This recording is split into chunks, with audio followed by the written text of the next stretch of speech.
Chers amis, bonjour. C'est scandaleux ce qu'on peut lire dans les livres. Incroyable. Vous avez entendu cette histoire? Une famille qui devait quitter le pays très rapidement. Qu'est-ce qu'elle a fait en pleine nuit? Donc elle s'est préparée, elle a préparé les valises, elle a préparé les enfants, elle a préparé la poussette, le couffin, tout. Ils sont montés rapidement vite dans la voiture, ils ont mis les bagages et ils sont rapidement partis au port. Le bateau allait bientôt partir, ils sont vite montés sur le bateau et Baruch Hashem, ils ont réussi à quitter le pays, ils étaient obligés, ils ne pouvaient pas faire autrement. Et qu'est-ce qui se passe? Le matin, ils se réveillent, la maman elle se réveille, et elle commence à regarder si tous les bagages sont là, son mari est là, et elle commence à regarder les enfants, et elle compte les enfants, 1, 2, 3, et qu'est-ce qu'elle s'aperçoit? Il manque un enfant. Qui il manque? Il manque le bébé. Ils ont oublié le bébé. Elle réveille son mari, il dit, mon chéri, le bébé. Il dit, le bébé. Oh, mais on l'a oublié, mais oui, je me rappelle, j'avais posé le couffin sur le trottoir et je devais le rentrer dans la voiture, j'ai oublié. Terrible. Qu'est-ce qu'on va faire? Maintenant, on est en plein milieu de l'océan. Qu'est-ce qu'on va faire? Il n'y a pas de téléphone. Impossible de revenir. Qu'est-ce qu'on fait? Alors, qu'est-ce qui s'est passé? Ce même matin, il y a un bonhomme qui est sorti faire son jogging dans la rue. Et qu'est-ce qu'il entend? Il entend un enfant pleurer. Il s'approche, qu'est-ce qu'il voit? Il voit un couffin avec un bébé dedans. Il regarde. Il dit, mais un bébé, mais qu'est-ce qu'il fait là, le bébé tout seul? Il regarde à droite, il regarde à gauche, personne. Incroyable. Qu'est-ce qu'il fait? Il le voit en train de pleurer, il le prend, il l'emmène chez lui. Il le montre à sa femme il dit, oh là là, le pauvre gosse, il a certainement très faim. Donc ils vont acheter un biberon, ils vont acheter du lait, ils commencent à donner le manger. Et le père, il dit, bon, bien entendu, dans 1 heure, dans 2 heures, dans un jour, dans 2 jours, les parents vont revenir. Et ainsi, les jours vont passer, les semaines vont passer, les mois vont passer, les années vont passer, et personne ne vient rechercher le petit gosse. Alors, malgré eux, ces gens-là sont devenus des parents, et des parents modèles.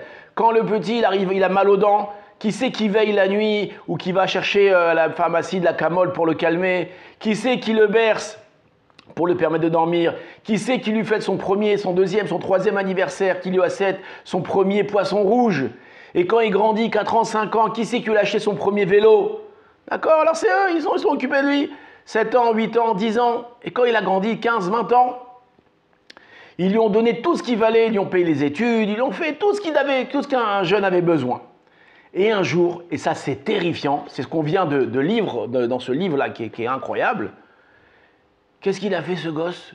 Il est venu, il a pris un bâton, il s'est approché donc de son père adoptif, et il a commencé à le tabasser, lui donner des coups. Ah, méchant, ah, il a frappé. Et là, le père, il regarde, il dit quoi?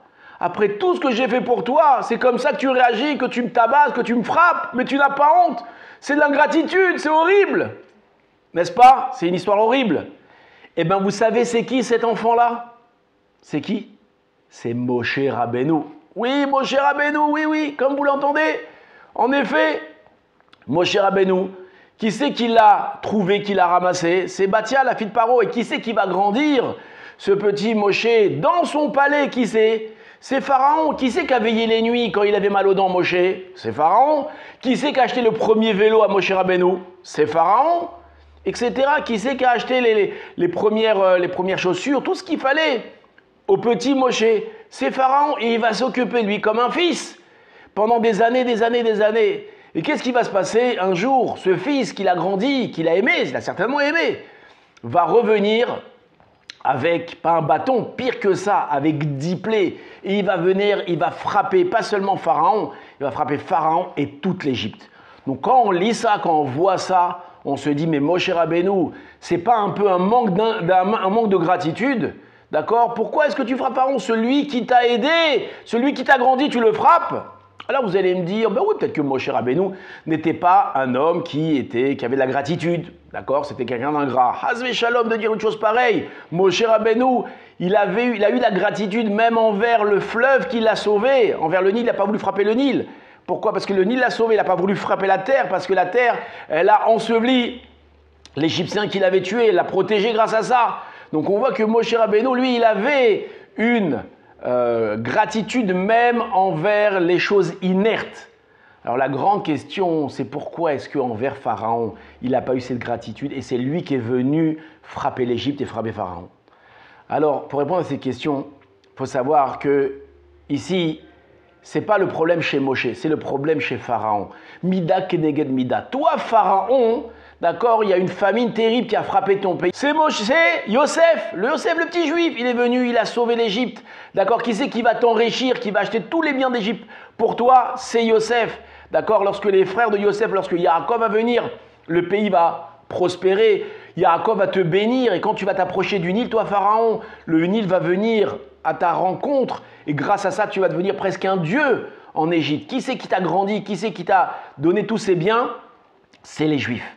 Et toi, aujourd'hui, Pharaon, tu viens les asservir, tu viens les rendre des esclaves, les traîner dans la boue, les frapper, prendre leurs enfants, leur faire la shrita pour faire des bains d'enfants, des bains de sang.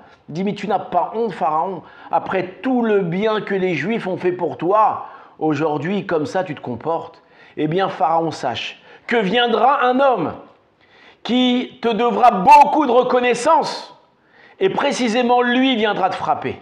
Parce que lorsqu'on a fait du bien à quelqu'un et cette personne-là, c'est elle qui vient et qui nous frappe, alors la douleur, elle est encore plus grande. Et c'est pour ça, précisément, que Hachem a choisi Moshe, qui devait de la gratitude envers Pharaon, qui va venir frapper Pharaon.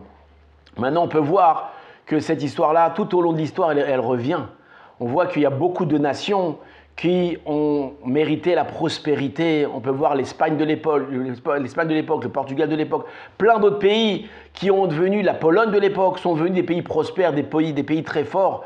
Grâce à quoi? Grâce aux Juifs qui sont venus, ils ont fait prospérer les pays, ils ont fait du commerce international, ceux qui ont réussi à amener la parnassa dans beaucoup de pays. Et qu'est-ce qu'ils ont fait ces pays? Ils se sont retournés contre les Juifs et ils les ont expulsés, ils les ont massacrés, ils les ont convertis de force.